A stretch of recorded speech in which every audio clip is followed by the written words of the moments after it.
Les nuits vous paraissent longues, vous ressentez de la frustration, du stress, du mal à dormir, vous êtes à bout. Détendez-vous.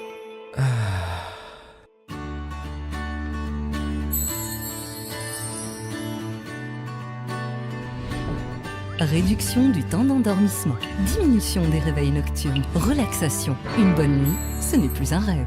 Ce produit est un complément alimentaire sans dépendance disponible en pharmacie. N'hésitez pas à demander conseil à votre pharmacien. Mérinal, notre priorité, la qualité. Pour bien s'entendre, il faut bien s'écouter. Rendez-vous sur M, la petite radio du Grand Maghreb. Bonsoir à tous, bienvenue au Café Presse Politique. Nous sommes sur Radio M, comme chaque mercredi, pour parler de l'actualité politique de la semaine, de ce qui a marqué cette semaine en Algérie. Et vous allez voir que l'actualité était extrêmement riche ces 7 derniers jours. D'abord, on souhaite la bienvenue à nos invités. Smaïl Almas, bonsoir. Bonsoir. Omar Belhouchet, bonsoir. Bonsoir. Et Hassan Qadi, bonsoir. Bonsoir. Alors c'était une semaine très particulière, je pense. D'ailleurs, Smaïl Almas, l'invitation pour venir à ce CPP, je vous l'ai formulée dans un commissariat, celui de la division centre d'Alger. Vous aviez été interpellé avec beaucoup d'autres militants, beaucoup d'autres hirakistes.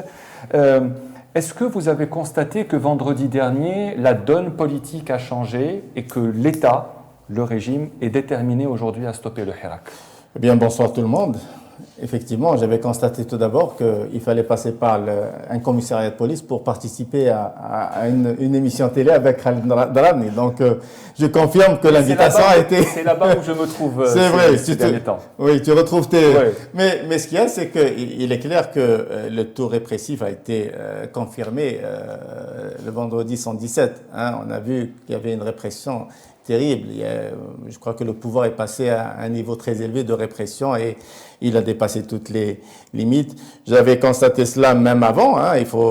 Parfois, je suis un peu surpris par certaines analyses, comme si qu'avant il n'y avait pas de répression. Il y a toujours eu de la répression depuis le premier jour, depuis le 22 février. Moi, j'avais subi cela le premier jour, le 22.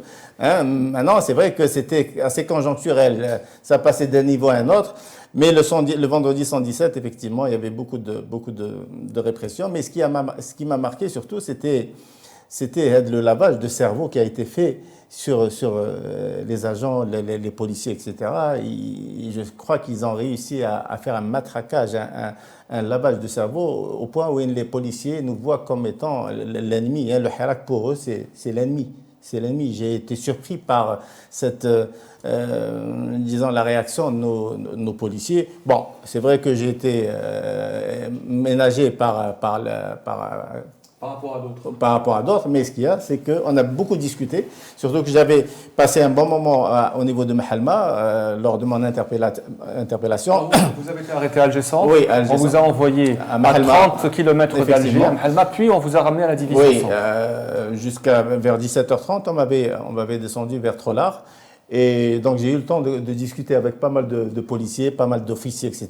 Et j'ai vu que j'avais constaté qu'il y avait quand même un travail psychologique qui a été fait sur ces gens-là. Et là, ça me désole parce que je crois que le pouvoir a réussi peut-être l'une des actions de son plan d'action qui était de nuire à l'image du Hirak et aussi d'alimenter cette haine entre les forces de l'ordre et le Hirak. Mais je pense que tout le monde a constaté que le Hirak finalement a réussi à gagner la partie, surtout que tout le monde a compris que le côté pacifique, le pacifisme, le Hirak a réussi à gagner, face au taux répressif ou la répression et qui a été vraiment assez intense ce vendredi. Alors, Omar Belhouchet, vous pensez que le Hirak a quand même gagné vendredi, même s'il a été empêché?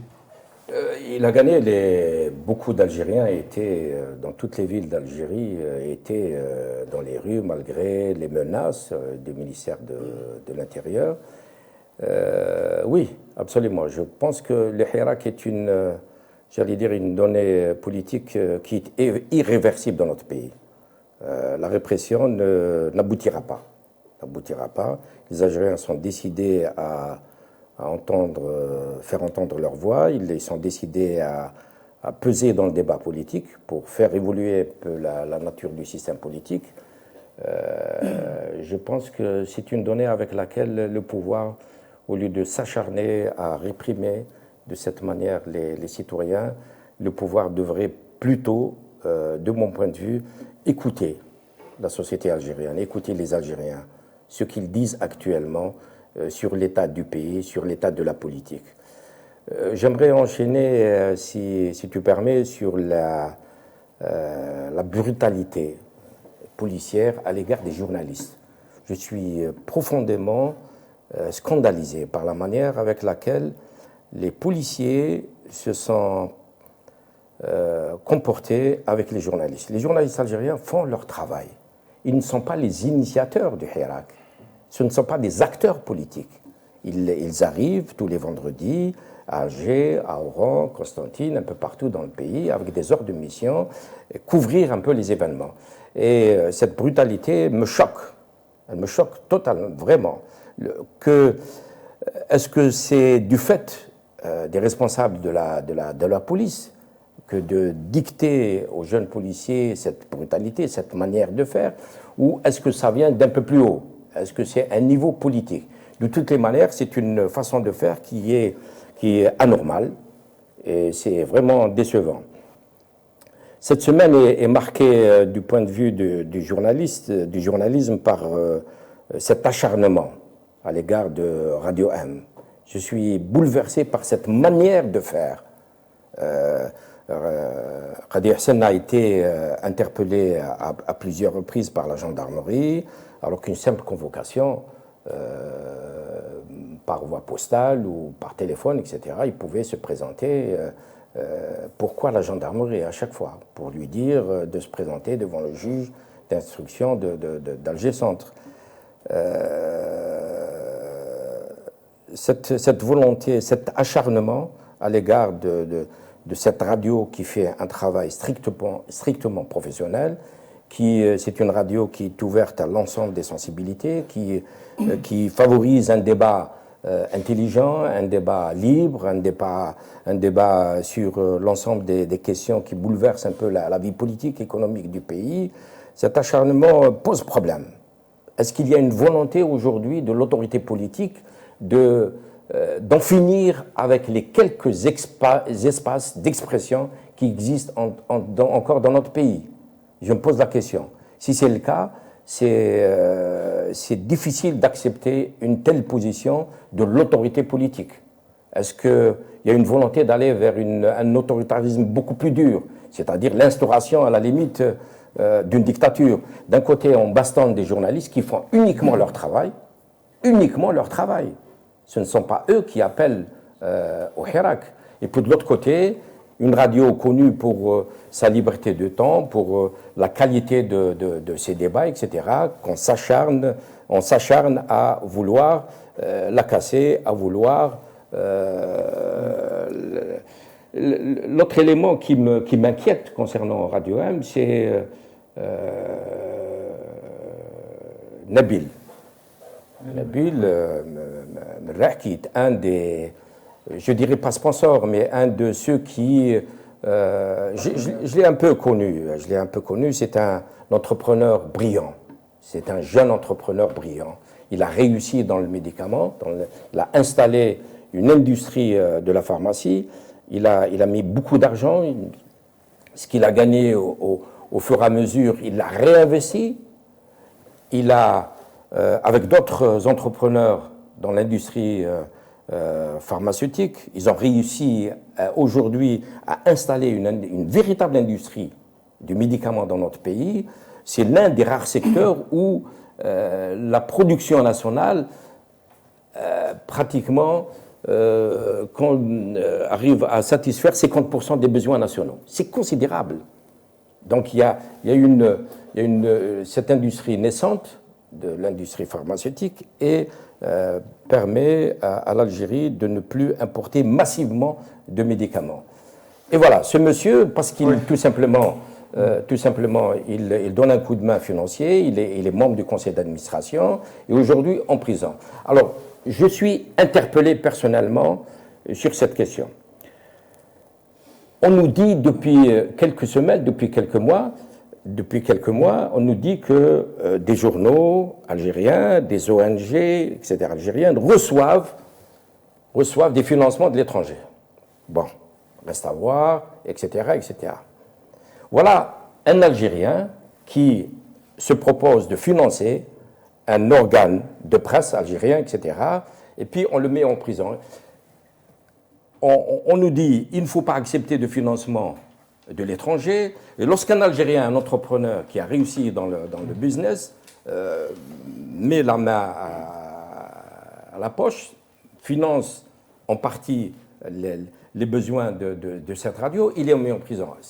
Il y a une incohérence. On aura l'occasion de parler de cette incohérence. Donc c'était, comme on vient de le dire, un vendredi particulier. On parle de près d'1 millier d'interpellations, beaucoup de mandats de dépôt. Et parmi l'une de ces interpellations, vous avez parlé de brutalité, la journaliste Kenza Khato en a été victime ce vendredi, brutalement et violemment arrêtée. Elle a passé 4 jours de garde à vue avant d'être remise en liberté hier. Son procès est fixé au 25 mai prochain. Hassan Qadi, vous êtes aussi le directeur de Radio M. Bon, lorsqu'elle a été arrêtée, Kenza, vous ne saviez pas que hier, 18 mai, vous alliez aussi subir un acharnement judiciaire. Est-ce que vous êtes d'accord avec Omar Belhouchet sur le fait de dénoncer cette brutalité policière contre les journalistes ? Bien sûr, ça va de soi que nous la dénonçons. L'enjeu, il ne faut pas qu'on se trompe d'enjeu. L'enjeu, c'est encore une fois toujours le droit des Algériens d'occuper l'espace public et de manifester. Et il y a cette prétention, cette croyance selon laquelle si on fait disparaître les images des journalistes qui couvrent, le Hirak va s'arrêter ou ce sera plus facile de le réprimer parce qu'il n'y aura pas les sources journalistiques. Et c'était d'ailleurs pour ça que tu avais été finalement en Bastille en 2020. On t'avait demandé d'arrêter de couvrir le Hirak. C'est un enjeu permanent. Et pourtant, l'image marquante du vendredi dernier, c'était un simple citoyen dans son balcon qui a filmé la scène qui a fait le tour du monde. C'est de la répression de Bab el-Oued. Oui. D'où la question de savoir est-ce que le Hirak des Wilayas, on a des images du Hirak des Wilayas sans les journalistes. Il faut quand même le noter. Donc, on peut se poser la question sur la pertinence de cette conviction, de cette croyance selon laquelle, en réprimant les journalistes, en les empêchant de couvrir, on va pouvoir réprimer plus facilement le Hirak, en tous les cas le faire disparaître des réseaux sociaux. Je pense que c'est un mauvais pari qui, d'un côté, oblige la DGSN, parce que c'est surtout d'elle qu'il s'agit en ce moment, de monter d'un cran, de devenir agressive et de rentrer en conflit. Aujourd'hui, la DGSN, nous, Interface Média, l'éditeur de Radio M, est devenu quasiment une partie civile qui nous attaque comme si je ne sais pas ce qu'on était. Et donc, ce n'est pas rentable politiquement d'aller dans cette direction. L'enjeu, c'est celui-là. Est-ce que politiquement, le pouvoir est conscient qu'en tentant de faire disparaître les images de Hirak, il prend un risque politique considérable et un coût en images pour l'Algérie on l'a déjà évalué dans d'autres affaires, qui est un coût difficile à supporter. Comment vous avez vécu la journée d'hier, Hassan Qadi? Vous avez été convoqué chez le procureur. Est-ce que vous considérez l'avoir échappé belle hier avec ce contrôle judiciaire? Franchement, je ne me voyais pas aller en prison pour un article de presse. Ça aurait été, j'ai dit cela au procureur, j'ai dit cela au juge d'instruction. C'est la première fois, je suis journaliste depuis 38 ans, j'ai écrit plein d'analyses, des centaines de papiers, j'ai critiqué le régime de Chadli, de celui de la transition, de Zarwal, de Bouteflika, etc. Pour le papier qui m'est reproché, j'étais au lendemain de Sant'Egidio, j'ai fait un papier qui était l'édito de la Tribune en janvier 1995 qui disait « il ne faut surtout pas rejeter d'un revers de la main l'accord de Rome ». Surtout pas le rejeter du revers de la main, il faut l'observer. Au moment où le gouvernement disait il est rejeté en... Enfin, Jumlatan wa tafsila, c'était la formule de M. Attar, le ministre des Affaires étrangères, globalement et dans le détail. Et donc, il y avait le fisc comme partie prenante de cet accord. Donc, pour un article qui dit qu'il ne faut pas diaboliser Rachad, qui est un mouvement qui existe, qui n'a absolument rien à voir avec le fisc en termes de taille, ni d'ailleurs idéologiquement, je pense. Hein. Et donc, parce qu'il est cosmopolite, il y a plusieurs tendances dedans, et il y a évidemment des anciens du fisc aussi. De dire il faut pas que Rachad laisse le pouvoir l'utiliser comme un moyen pour casser le Hirak. En fait, le papier, c'est ça. Il s'adresse à ceux qui, dans le Hirak et dans les classes moyennes, ont pris prétexte du fait qu'on leur a fait croire que Rachad était devenu le maître à bord de Hirak pour quitter le Hirak. Et en fait, ça s'adressait autant à la direction de Rachid qui devait ne pas prétendre à jouer le leadership parce qu'il ne peut pas jouer le leadership pour toute une série de raisons dans le Hirak pour éviter qu'on l'utilise contre le Hirak et donc pour créer la polarisation. C'est une analyse politique qui ressemble à plein d'analyses politiques que j'ai faites auparavant sur Ahmed Kaïd Salah, sur Saïd Bouteflika, sur le processus avant le 5e mandat, etc. Pour la première fois, je me retrouve devant un juge du fait d'une plainte d'Ammar Belhimar. Alors, il faut quand même rappeler que c'est une plainte d'Ammar Belhimar qui s'octroie cette possibilité de considérer que c'est une atteinte à la sûreté nationale, que c'est l'ouverture du dossier des années 90 qui sont protégés, ces dossiers-là sont protégés par la loi de 2006. Les avocats ont montré qu'il n'avait pas, le ministère de la Communication, CFA, il n'avait pas la qualité pour déposer plainte. Il n'y a que le parquet, le ministère public, qui peut considérer qu'on a ouvert un dossier qui est protégé par la loi de 2006 sur la réconciliation nationale. Et aujourd'hui, on en est à cela, donc de me retrouver dans un processus d'instruction. C'est-à-dire que sur un article de presse, il va y avoir une instruction. On va aller devant le juge d'instruction et voir qu'est-ce qui, dans l'article de presse, a mal tourné et qui justifie ces accusations-là. Voilà, les conditions, c'est même l'interdiction de quitter le territoire. Alors en attendant, comme je ne présentais pas suffisamment de garanties, semble-t-il, je dois émarger tous les lundis devant le juge et ne pas quitter la wilaya d'Alger. Je ne parle même pas de quitter l'Algérie. Et même ne pas quitter le territoire de la wilaya d'Alger. Pourquoi, selon vous, ne pas quitter même... Mais les avocats ont fait appel de cette décision. J'imagine que le procureur va faire appel aussi du fait que le mandat de dépôt n'a pas été retenu par le juge d'instruction. Et qui a été requis, donc, par le juge. Il semblerait qu'il était requis. Je n'ai pas la confirmation, mais il semblerait qu'il était requis.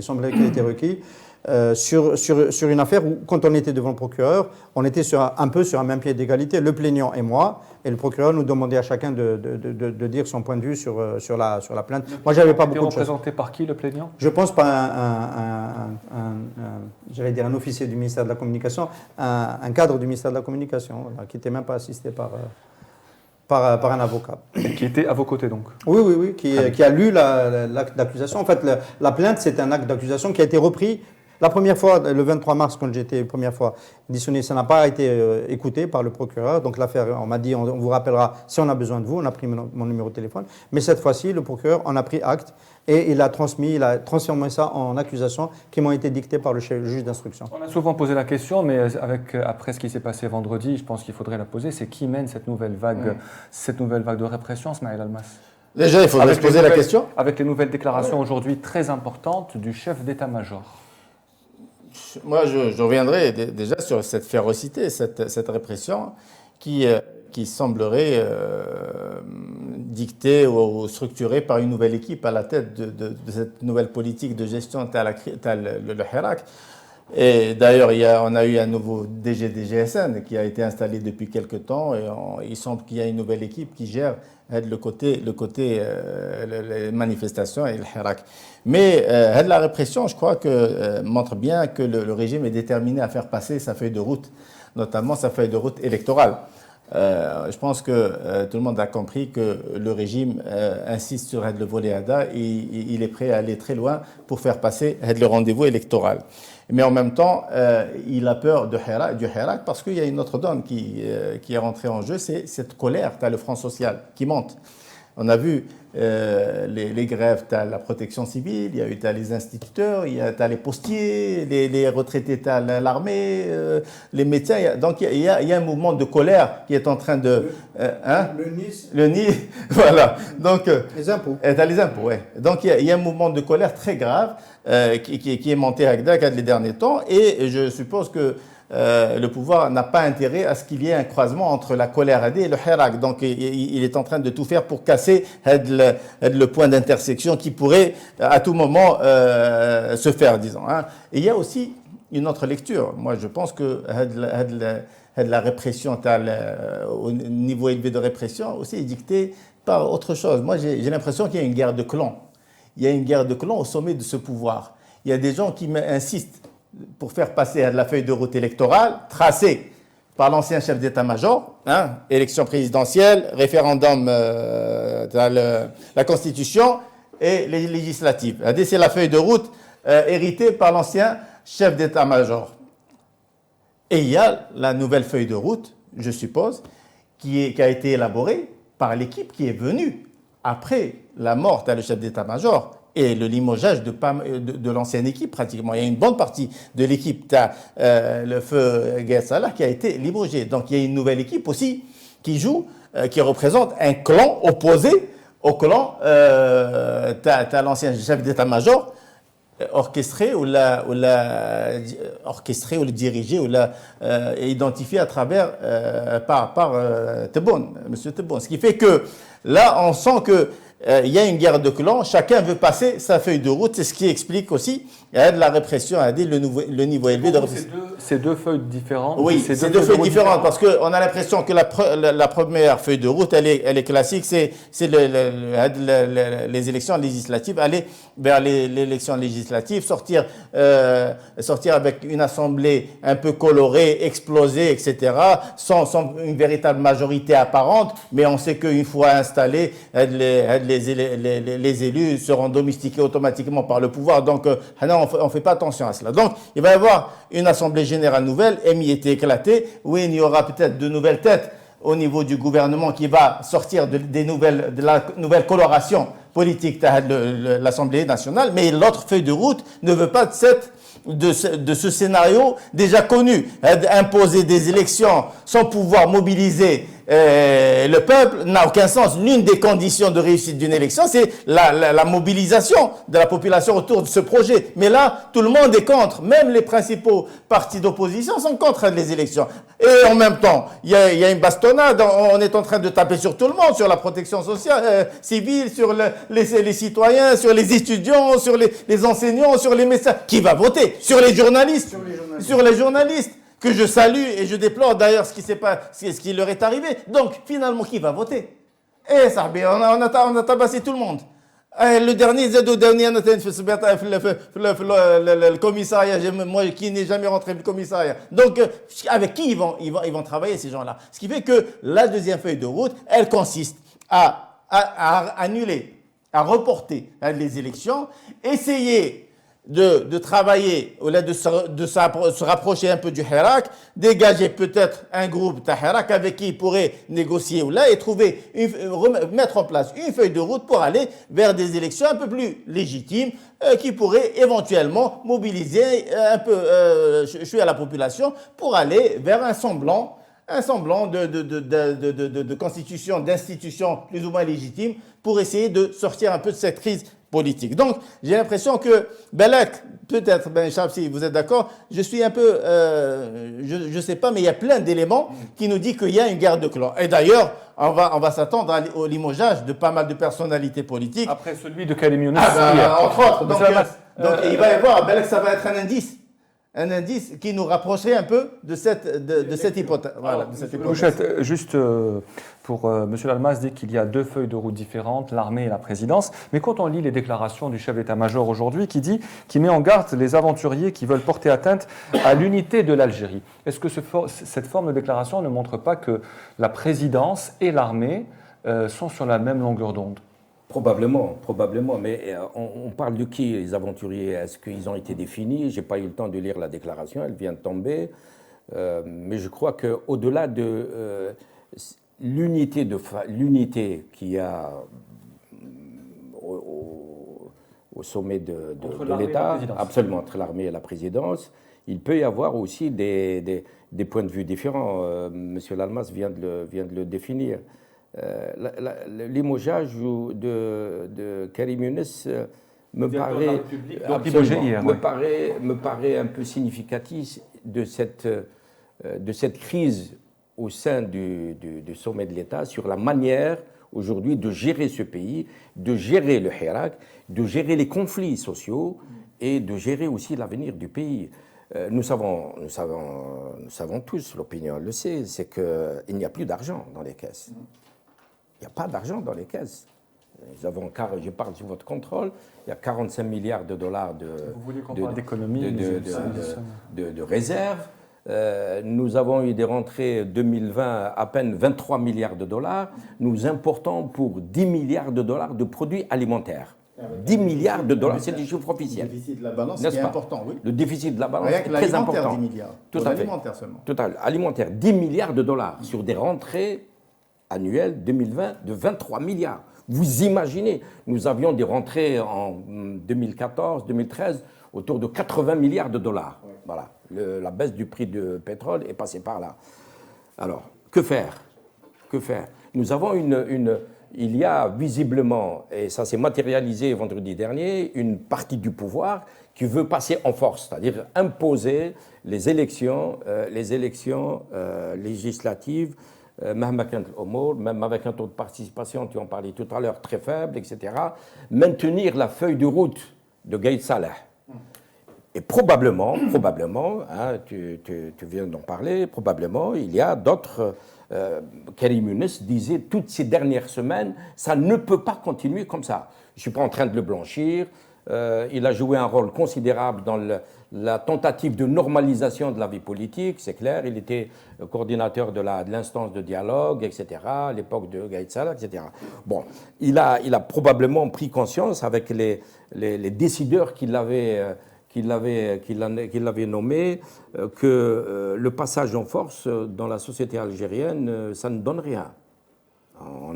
Lorsqu'on revoit un peu depuis 1962, cette volonté de passer par la force, par la répression, ça ne donne pas. Aujourd'hui, ils sont tous au pied du mur. Nous allons avoir une élection qui sera boycottée. Les Algériens, les enseignants sont mécontents, les éléments de la protection civile, d'autres secteurs, etc. Dans ce climat de répression, qui va voter? Qui va voter? Qui va voter? Les Algériens ont du respect pour le travail des journalistes. Nous sommes dans la presse depuis de longues années. Il y a eu des moments assez hauts où la liberté était respectée, plus ou moins, etc. Les journaux tirés, les tirages étaient très importants.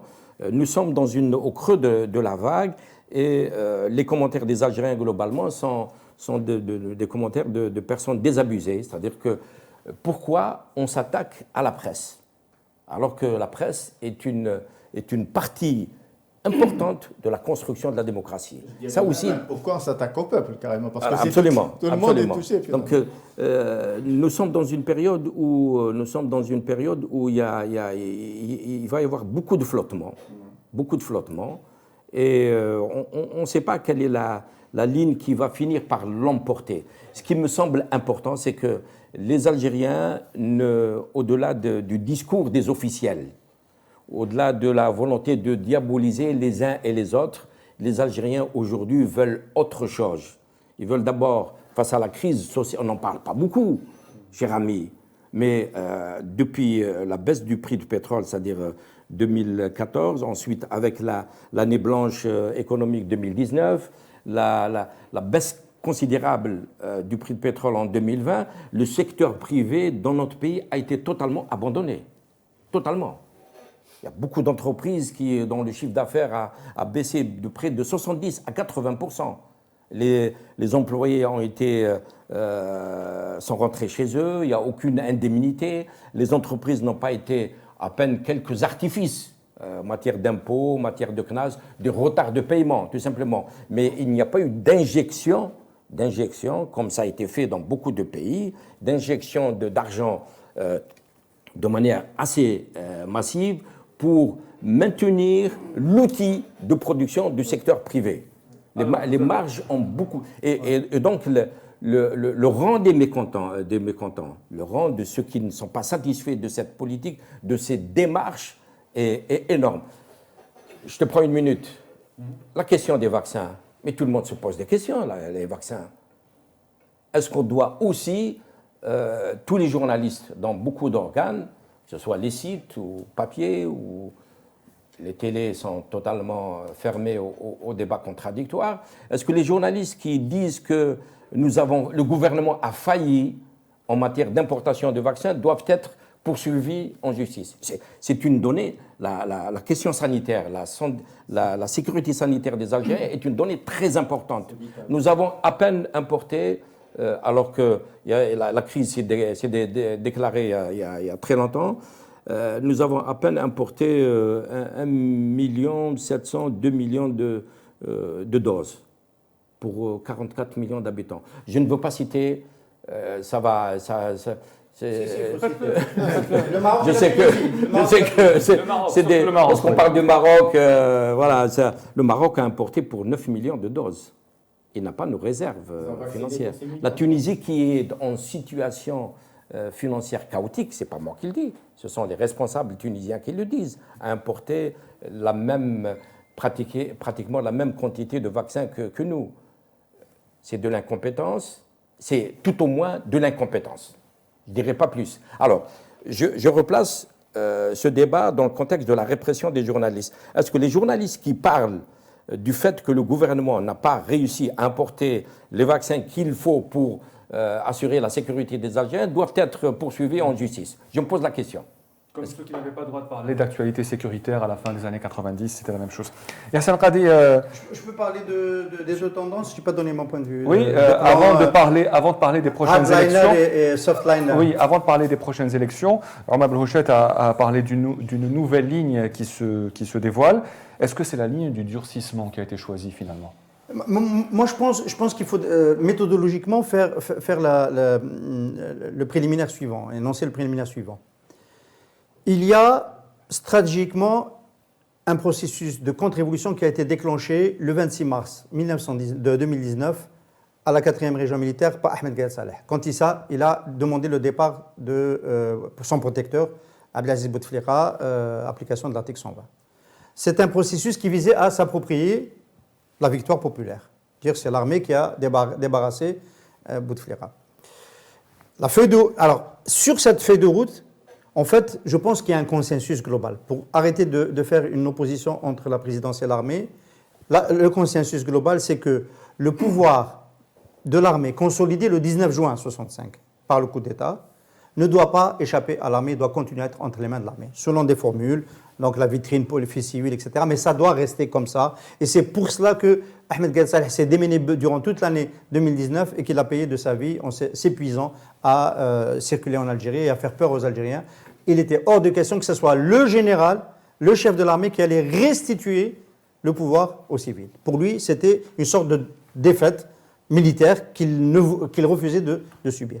Une fois qu'on s'est bien entendu sur cela, après ce sont des nuances et des conjonctures. Il faut que le pouvoir reste chez les militaires. Comment il restera chez les militaires? Il y a eu la tonalité Younes de l'été 2019, tentative de dialogue, etc., qui a très vite capoté. Et on est passé aux élections, passage en force, puisque c'est quand même le chef d'état-major qui a appelé à la présidentielle et qui a fixé la date à l'avance à la place de M. Ben Salah qui a reçu l'ordre de le faire. On est resté sur cet agenda. Et il y a des nuances. Mais sur la feuille de route, c'est la même chose. Le problème, c'est que plus le temps avance, plus on se rend compte que cette orientation stratégique ne peut pas être déployée sans affronter directement le peuple algérien. Et plus on avance, plus la dérive, on pensait avoir atteint la dérive maximale en juin 2019 avec l'arrestation du colonel Bourga sur un coup de colère d'Ahmed Gayed Saleh, les chefs des principales figures, il n'y a pas de chef de Hirak en septembre-octobre, je ne vais pas citer tous les noms. Non, aujourd'hui on passe, aujourd'hui on passe et quand on passe à cette nouvelle situation dans la gradation, on a décidé de donner un statut d'organisation terroriste au MAC et à Rachad.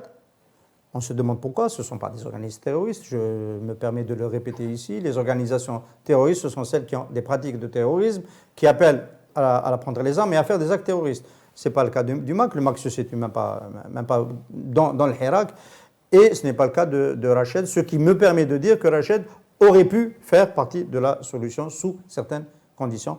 On se rappelle quand même qu'on a fini par aller négocier avec les terroristes des maquis en 1995. Voilà, on s'est permis d'aller discuter. Donc voilà, quand on a une organisation qui n'appelle pas à lever les armes, on doit toujours s'aménager la possibilité que ce soit une partie de la solution, encore une fois, sous certaines conditions politiques, qu'on soit très clair là-dessus. Aujourd'hui, la dégradation de cette option et de la difficulté de la mettre en place, j'ajoute que dans le casting, pour guider cette feuille de route, on a pris Abdelmadjid Tebboune. C'est faible. C'est très faible en termes de management politique. Physiquement, il est fatigué, il n'a pas d'expérience. Et aujourd'hui, il pense pouvoir arrêter le Hirak. Il peut peut-être l'arrêter. Il s'est arrêté à cause du Covid. Mais politiquement, c'est un naufrage que de vouloir l'arrêter et ça va coûter excessivement cher. On finit les manifestations. Aujourd'hui, on en arrive à quoi? On en arrive à montrer une petite web radio. Nous sommes une petite web radio. Petite web radio. La montrer comme étant aujourd'hui... Très modeste. Non, nous sommes une petite... C'est la réalité. Nous sommes une petite web radio qui est présentée aujourd'hui comme un acteur quasiment en troisième position après le MAC et Rachad sur le front des médias. Il y a eu un documentaire signé par l'ANP qui est passé à la télévision qui cite Radio 1 comme étant un espace ouvert aux terroristes. Vous vous rendez compte? On va contre-attaquer pour expliquer toutes les personnalités, la diversité des gens. Avec une excellente intervention de Ahmed Kadb. Je ne connais pas, je n'ai pas vu ce Voilà, on en arrive à monter ce type de scénario pour dire aux Algériens que le pays est menacé, et c'est extrêmement faible. C'est-à-dire quand on veut construire des contre-attaques sur le plan de la propagande, on devrait être plus attentif à ce qu'on dit. Il y a une dahdourisation, il y a une dahdourisme de la pensée sécuritaire qui fait qu'aujourd'hui, voilà, c'est la catastrophe complète en termes de production de feuilles de route. Et cela nous montre évidemment, Smaïl Almas, que puisqu'il y a une ligne de durcissement, c'est que l'objectif principal reste ces élections législatives. Vous pensez, parce que c'est le débat, elles auront lieu, n'auront pas lieu. Je ne dis pas qu'elles n'auront pas lieu, mais est-ce que vous pensez qu'elles auront lieu, ces élections? Il y a deux lectures au moins de la montée de répression. Donc, soit on veut pousser, on veut essayer de casser la dynamique révolutionnaire et imposer par la force les élections, ou bien on veut pousser au pourrissement pour donner, disons, un argumentaire suffisant pour reporter les élections. En général, après une escalade de la violence, ce qui reste après comme étape, c'est les négociations ou la destruction d'un pays. Donc, il ne reste pas, il n'y a pas plusieurs manœuvres. Vous imaginez si on va jusqu'au pourrissement de cette manière et on s'attend à plus de répression peut-être le vendredi et tout, et les jours à venir jusqu'au 12, c'est pour ça que je me dis, tiens, c'est pour ça que là se jouent les deux feuilles de route. Là, on l'a pas vu. On l'a pas vu. On a vu celle de l'agenda électoral. L'autre feuille de route, il y a eu un seul moment où on l'a aperçu, c'est le document, d'ailleurs ramené par Karim Younous, de 15 points, je ne sais pas si tu en as une copie, qu'on a amené chez Borga, voilà. Dans lequel il y avait la possibilité, c'était en juin 2020, la possibilité de reporter le référendum, de reporter et d'ouvrir le gouvernement d'union nationale, etc. Mais depuis, on n'a rien vu. Mais d'après toi, est-ce que Abdelmajid Tebboune, qui insiste, et son équipe, qui insiste pour faire passer la feuille de route, et serait d'accord avec une approche pareille? C'est insensé. D'un côté, il met le paquet pour faire passer les élections. De l'autre côté, il engage des négociations via l'Aïhmou Borga pour essayer d'aller vers un report des élections et engager des négociations pour aller vers autre chose. Donc, il faut ce qui explique qu'il y a forcément une deuxième feuille de route. Peut-être que la mort à Borga a faussé un peu la donne, ou bien, je suis persuadé, non, avec un régime pareil, on ne peut pas être sûr, mais ce qu'il y a, c'est que quand on pousse vers le pourrissement, on se dit, tiens, il y a quelque chose derrière. Parce que quand on raisonne bien, pourquoi la montée d'État, la violence? Ils auraient pu gérer les manifestations comme d'habitude. Ça fait là. C'est ce qu'on a pensé le 18 février. Ils auraient pu. Le discours du 18 février. Ça ne me gêne pas. Bon, je disais, ça dérangeait personne. Ils auraient pu gérer de la même manière les manifestations et imposer après les élections avec le taux qu'ils veulent. Ça ne m'intéresse pas, ça ne me dérange pas qu'ils passent avec un petit taux. Donc, ils auraient pu faire ça, gérer de façon intelligente et laisser faire. Donc, c'est pour ça que je me dis, ça ne peut pas être Hagdagbark. La montée de la violence doit être justifiée. Tu sais, quand on gère un dossier en général, on fait une étude un dossier, on a des outils classiques qu'on utilise souvent. Mais, on change les outils. Quand il y a des changements dans le paysage, dans la configuration, les éléments de gestion, tel le dossier. Donc, si je change les outils, c'est qu'il y a eu des changements quelque part. C'est pour ça que je me dis, tiens, ils sont en train de mettre en place d'autres outils, d'autres mécanismes pour gérer la même situation. Tu vois, donc là, je me dis, c'est bizarre, j'insiste, je me dis, tiens, il y a quelque chose derrière. C'est pour ça que je me dis, la deuxième feuille de route, Et tu viens de confirmer, via ce qui s'est passé avec, j'avais oublié de l'épisode, avec Ami Borgal, ça ne peut pas être un épisode avec une idée balancée, non. Donc il doit y avoir quelque chose qui se dessine. Et d'ailleurs, il y a un mouvement aussi, même au niveau du Hirak. Oui, non, on veut se réunir, on veut faire une feuille de route, on fait etc. Et tout. Et tu penses que le pouvoir aurait laissé faire ça s'il n'était pas plus ou moins d'accord avec la démarche. Donc il y a un travail qui se fait. Peut-être il y a de la manipulation, peut-être il y a des gens qui disent qu'on ne peut pas continuer comme ça. C'est plus possible de rester avec ça. Il vient d'évoquer, c'est Omar, la situation économique. C'est dramatique.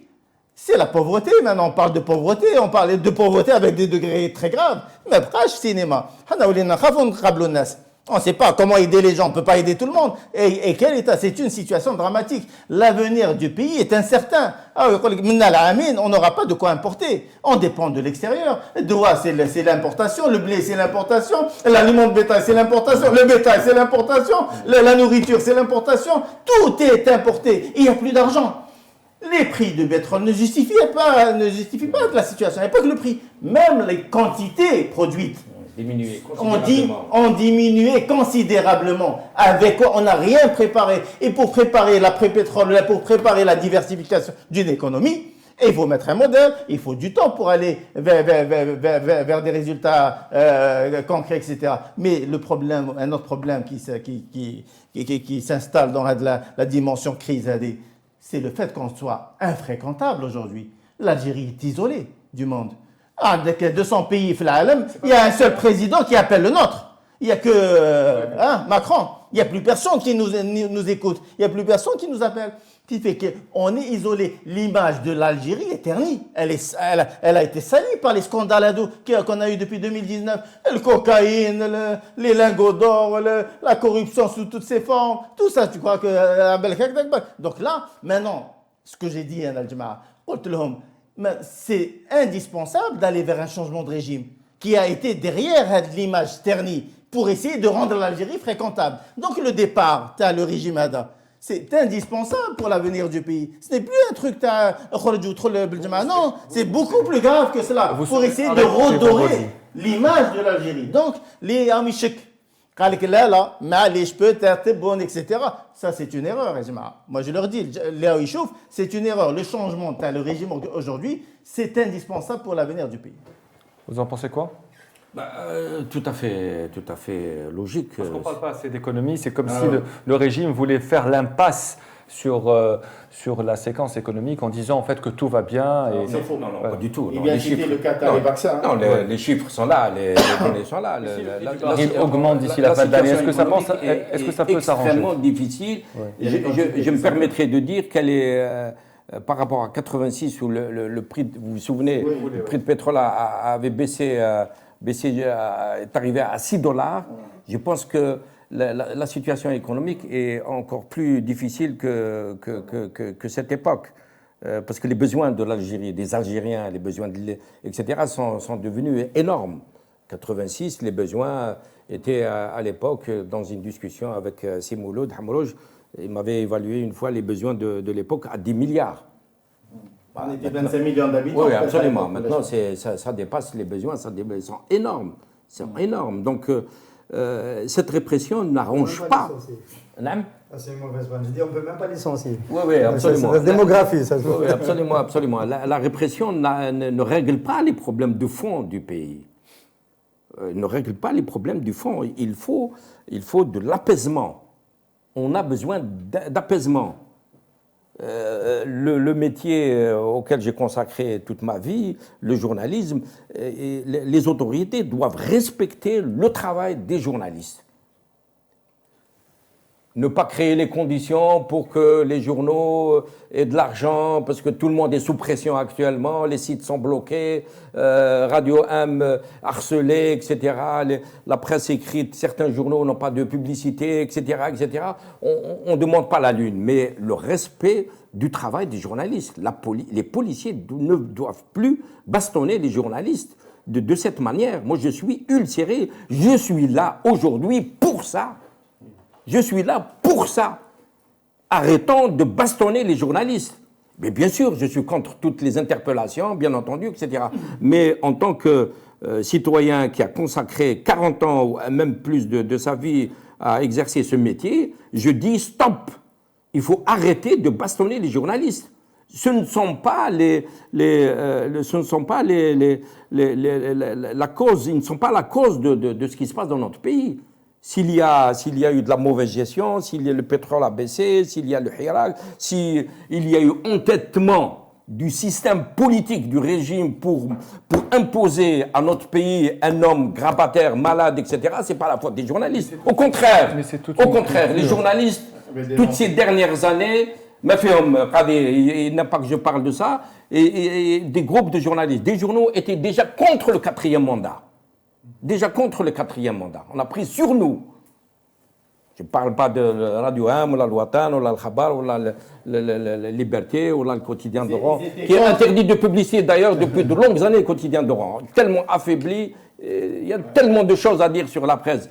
Les journalistes doivent être respectés. Il y a eu 100 journalistes qui ont été assassinés entre 1993 et 1998. 100 journalistes assassinés. C'est le pays où il y a eu le plus de journalistes assassinés en un temps aussi court. Nous ne demandons pas des privilèges, nous ne demandons pas des médailles, mais nous demandons du respect pour les sacrifices qui ont été... ceux qui ont été assassinés auraient pu quitter le pays. Ils sont restés dans leur pays. Ils sont restés, ils ne voulaient pas partir. On ne peut pas citer, ils ne voulaient pas partir. Ils sont restés dans leur pays. Et ils sont restés parce qu'ils voulaient continuer à exercer ce métier indispensable pour notre pays. La liberté de la presse est indispensable. Les autorités doivent le comprendre définitivement. Elle est importante, elle est indispensable pour la démocratie, la construction de la démocratie, indispensable pour passer à une nouvelle phase, pour faire évoluer le système politique.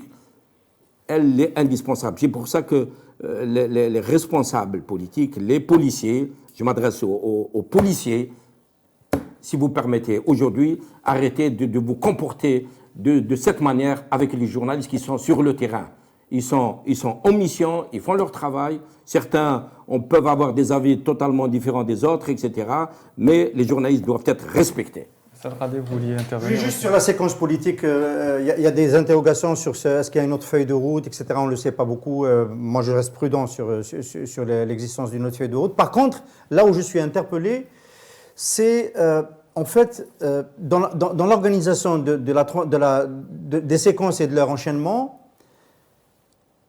On a entendu plusieurs fois dire que les réformes nécessaires pour faire face à la situation économique et pour implémenter la nouvelle constitution, les réformes politiques et économiques, interviendraient après les législatives avec un nouveau gouvernement qui serait l'émanation de la majorité populaire.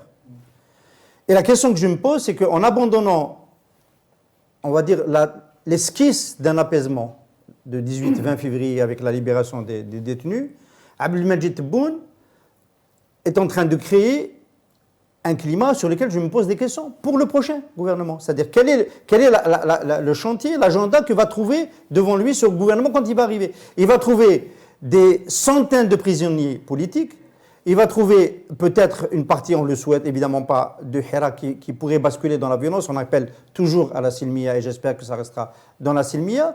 On va trouver un agenda économique qui est resté sous cloche, qui n'a pas bougé. En fait, Abdelmadjid Tebboune est en train de s'aborder a priori, la mission de ce qui était supposé être le moment fort et le vrai démarrage de son quinquennat. Le vrai démarrage, c'était celui-là, c'était l'émanation. Et là, c'est plus par cela que je suis interpellé. Voilà, quand tu veux faire gagner ta nouvelle équipe, et éventuellement ta nouvelle majorité, tu dois lui préparer autre chose que cela. Voilà. Aujourd'hui, j'aimerais pas être à la place de M. Boukhadoum, le prochain Premier ministre. Alors, est-ce que M. Boukhadoum est... Il a grillé ça. Il a montré qu'il n'était pas en train de suivre. Parce que... Si, parce que moi j'avais autre chose. Moi j'avais d'autres noms comme futur Premier ministre. On veut bien des autres noms. Voilà, moi j'avais le nom de Abdelaziz Al-Habi ou de Ammar Belhimal comme futur Premier ministre. Qu'est-ce que vous en pensez? Ben là, qu'on est plus proche de Rahabi que Belhimal. Hein. Mais ce qui est assez pas important tout cela, parce que le prochain gouvernement n'aura pas beaucoup de marge de manœuvre. Et en plus de cela, non. C'est avec M. Rahabi. Non, Est-ce non, qu'il il aura ne va une rien marge? faire. La Rahabi, là, c'est un ami, mais il ne va rien pouvoir faire. S'il accepte, c'est... Non, aucune... Pas le leader d'une organisation politique qui était dans le Hirak et qui a quitté le Hirak. Non, Je te laisse citer les noms. Je ne cite pas de nom. Chauffe, là, je pense que c'est l'opportunisme qui va inciter les gens à accepter les futurs postes, mais sinon, ça n'a aucun sens. Ce qu'on vient d'aborder est très grave. Ce que tu viens de dire, c'est juste. Et c'est Omar aussi, quand il parle, le climat, etc. Je vais aller plus loin. ماشي تجيب رحبي ولا سفيان ولا بوقادوم ولا بالماضي non je vais والله غير تجيب Hirohito ولا تجيب le meilleur des japonais, je l'ai déjà dit, c'est pas un problème de personne, c'est un problème de bon sens. En économie, il y a une phrase qui détermine tout, qui montre tout, qui dit que no trust, no business. Il n'y a pas de confiance, trust et confiance. Quand il n'y a pas de confiance, il n'y a pas d'économie, il n'y a pas de business. Avec tout ce climat, ou avec les noms que tu viens de citer, etc., on aura, Sofiane, Khdaouj, etc., il n'y aura pas, on ne peut pas constituer... Là, je suis obligé d'intervenir parce que Gil Jadid a décidé de boycotter il y a une année Radio M. Et là, avec l'association Sofiane Lakhdija, il risque pas de revenir sur le plateau. Ah, déjà, on est à peu près mal, donc on le Non, c'est-à-dire j'ai cité d'autres personnes. C'est pas le problème, c'est un problème de confiance. L'Algérie est infréquentable. Il y a un problème de légitimité. La confiance ne peut être instaurée. Les passerelles de la confiance ne peuvent être construites que s'il y a la légitimité. La légitimité, mais le politique, mais des personnes crédibles portées par le peuple avec un programme, avec tout cela, mais 15 pour le moment. C'est pas en forçant les gens à aller voter ou là en imposant des feuilles électorales, etc. qu'on va pouvoir fausser tout cela et instaurer la confiance. Ce n'est pas possible. S'il n'y a pas de confiance, moi, je reçois beaucoup de gens, beaucoup d'importateurs, beaucoup d'investisseurs, etc. Il y a des gens qui ont de l'argent et des projets. Je ne peux pas investir dans un climat pareil avec des gens pareils. Le commissariat, j'ai reçu plein d'appels, etc. Et c'est mon monde, l'économie, etc. C'est des gens que je connais. On me dit, c'est pas possible. C'est grave. Il n'y a plus de confiance dans ce pays. Avec ça, Djibli, un autre gouvernement, ou là, 10 gouvernements, ou là, tu vas importer d'autres gouvernements, tu ne peux rien faire. Les gens ne vont pas venir investir. Les étrangers ne vont pas venir, la diaspora ne va pas venir. La solution, c'est le côté politique, c'est la légitimité, c'est Hirak. La solution passerait éventuellement par le Hirak si on nous fout la paix. On ne demande pas la lune, on veut juste se hisser au grade de citoyen. Qu'est-ce qu'on demande finalement? Si on nous fout la paix, je peux être plus précis. Aujourd'hui, c'est le droit des Algériens de manifester qui est attaqué. Oui. Que les Algériens ont obtenu le 22 février. Mais depuis le 22 février 2019, il y a un droit très important dans l'exercice des droits publics, c'est le droit de réunion. Le droit de réunion n'a jamais réussi à l'exercer. Et aujourd'hui, si on autorisait le droit de réunion, le Hirak se concerterait à l'échelle nationale, le Hirak et l'opposition, et tous ceux qui proches, pour aller vers une solution, une feuille de route, s'organiser. Et ça, c'est pas possible. Kharata, il faut jamais oublier, on n'a plus reparlé de Kharata, mais c'était pas possible de tenir une réunion à Kharata. Et là, vous ne pourrez plus aller à Kharata. Non, mais le juge m'autorise si je lui dis que j'ai une bonne raison de sortir. On te tabasse, on te matraque, il y a la répression, des foules, etc. On va dire pour trouver une solution. Mais comment? Je ne peux pas me réunir, j'ai peur de me réunir. Donc là, voilà, donc ce qui fait que la solution passerait par la dimension révolutionnaire. C'est ça, avec l'image impressionnante que le Hirak a réussi à dégager à l'international. Nous sommes très respectés, appréciés avec tout ce qui s'est passé côté Pacifique, tel Hirak, etc. Donc, on doit y aller vers une solution qui m'a une solution négociée. Et on peut pas aller vers des négociations dans ce pays. Toute sortie de crise passerait par des négociations. Il peut nous casser vendredi prochain. Il connaît une marche impressionnante, comme il n'y aura pas de marche, mais le Hirak sera là. Il va pas mourir. Là, on a cassé le mur de la peur en 2019. Les sont en train de reconstruire le mur de la peur. Il n'est pas question. Même c'est plus possible. Ce qui fait que, S'il y a bon, j'ai toujours dit que s'il y avait des sages, mais il faut que les sages, mais on ne peut rien faire ni avec le futur gouvernement, ni à Maqbel, ni il y a 6 ans, ni avant. Je l'ai toujours dit. Donc, s'il n'y a pas avec la confiance qui va venir, la légitimité, les politique qui sera portée par le peuple, aucune solution ne pourra émerger par d'autres formules. Merci Smaïl Almas d'être revenu au Café Presse Politique. Merci Omar Belhouchet d'être venu, Hassan Radi également. Merci aussi à vous pour votre fidélité. Aujourd'hui, nous n'avons pas eu notre public habituel, nous avons eu un public de professionnels. Merci à vous de votre présence. Et on se retrouve mercredi prochain sur Radio M. Après une autre arrestation. Peut-être, on verra.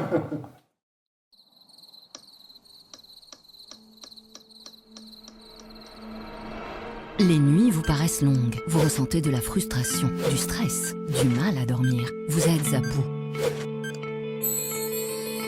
Détendez-vous.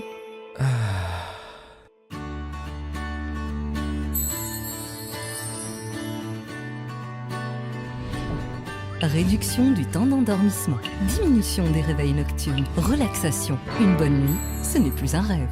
Ce produit est un complément alimentaire sans dépendance disponible en pharmacie. N'hésitez pas à demander conseil à votre pharmacien. Mérinal, notre priorité, la qualité. Pour bien s'entendre, il faut bien s'écouter.